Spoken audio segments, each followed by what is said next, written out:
ಈ ಟ್ರೈಲರ್ ನೋಡಿದಾಗ ನನಗನ್ಸಿದ್ದು ರಂಗಿತನಕನೇ ಬೇರೆ ತರ ಇತ್ತು. ಪ್ರೊಡ್ಯೂಸರ್ ಆಯ್ಕೆ ಅವನೇ ಶ್ರೀಮನ್ನಾರಾಯಣ, ಅದು ಇನ್ನೊಂದು ತರ ಆಯ್ತು ನಿಮ್ಮ ಆಯ್ಕೆ.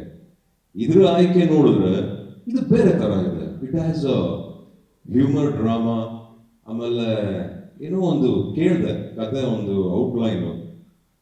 ನಾನಂತೂ ಆ ಥರ ಕಥೆನೇ ಕೇಳಿರಲಿಲ್ಲ. Because it was climax would be ತುಂಬ ಇಂಟ್ರೆಸ್ಟಿಂಗ್ ಅಂತ ಅನ್ಕೋತೀನಿ. ಬಿಕಾಸ್ ಈಗ ತಾನೇ ಹೀರೋ ನಮ್ಮ ದೀಕ್ಷಿತ್ ಅವ್ರ ಹತ್ರ ಮಾತಾಡ್ದೇನೋ ತಿಳ್ಕೊಂಡೆ, ಖುಷಿ ಆಯಿತು.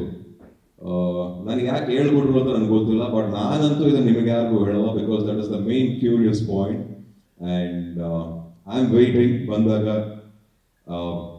ಜನಗಳಾಗಲಿ, ಅಭಿಮಾನಿ ಪ್ರೇಕ್ಷಕರಾಗಲಿ ಇದನ್ನು ಹೇಗೆ ಸ್ವೀಕರಿಸ್ತಾರೆ ಅನ್ನೋ ಕಾಳಜಿ ನನಗೂ ಬಹಳ ಇದೆ. ಆ್ಯಂಡ್ ಯಾವಾಗಲೂ ಒಂದು ಒಳ್ಳೆ ಸಿನಿಮಾಗೆ, ಒಂದು ಒಳ್ಳೆ ಟೀಮ್ಗೆ, ಒಂದೊಳ್ಳೆ ಚಿತ್ರತಂಡಕ್ಕೆ ನಿಮ್ಮ ಸಪೋರ್ಟ್ ಯಾವಾಗಲೂ ಇದುವರೆಗೂ ಅಚ್ಚುಕಟ್ಟಾಗಿ ಮಾಡಿದಿರ, ಅಷ್ಟೇ ಅಚ್ಚುಕಟ್ಟಾಗೂ ಈ ಪಿಕ್ಚರ್ಗೂ ನೀವು ಕೊಡ್ತೀರಾ, ಸಪೋರ್ಟ್ ಮಾಡ್ತೀರಾ ಅಂತ ಅನ್ಕೊಂಡಿದ್ದೀನಿ.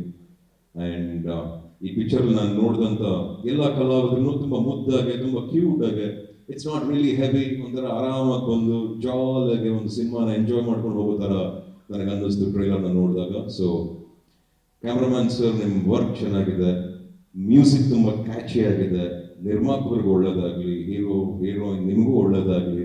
ಈ ಪಿಕ್ಚರು ಆಗಲೇ ಹೇಳಿದ್ದೀನಿ, ಮತ್ತೊಮ್ಮೆ ಹೇಳ್ತೀನಿ, ನಿಮ್ಮ ಬ್ಯಾಂಕ್ ಬ್ಯಾಲೆನ್ಸು ಬ್ಯಾಂಕ್ ಆಫ್ ಭಾಗ್ಯಲಕ್ಷ್ಮಿಯಿಂದ ಇನ್ನೊಂದು ಸ್ವಲ್ಪ ಜಾಸ್ತಿನೇ ಆಗಲಿ ಅಂತ ಈ ಮೂಲಕ ನಾನು ಕಳಿಸ್ತೀನಿ ಅಂತ. ಎಲ್ರಿಗೂ ಒಳ್ಳೇದಾಗಲಿ. Thank you so much.